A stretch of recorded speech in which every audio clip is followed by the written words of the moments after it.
One dead, another injured in drive-by attack along Mountain View Avenue. And him drop right there. Oh. Okay. But you say another body in the vehicle. Teach them! Always make sure the message will reach them!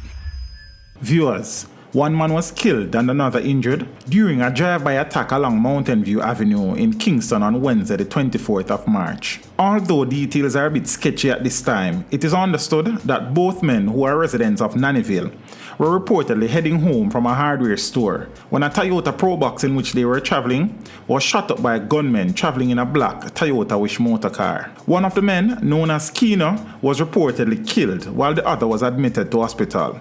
So what you're saying is, oh, so that's blood right there. So you said the brother come out of the vehicle and him. Oh, the person was in the vehicle. And him drop right there. Oh. Okay.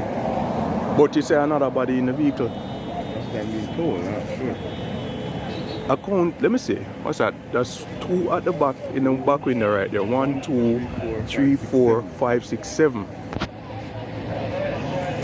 Wow. Whoever it is, they really want them, boy. The Toyota Wish was later found abandoned in Bowerbank, according to sources. It is being alleged that one of the victims is a high-ranking underworld figure. Teach them! Hey, yo, hello! Send the message and make it reach them. It's teach them. Right here, Warlord representing. Thank you for watching. Like the video before you go. Please subscribe if you haven't done so. And remember to share the video with your friends and family. And browse the channel for more quality content. Until next time, walk good, my friends. Teach them!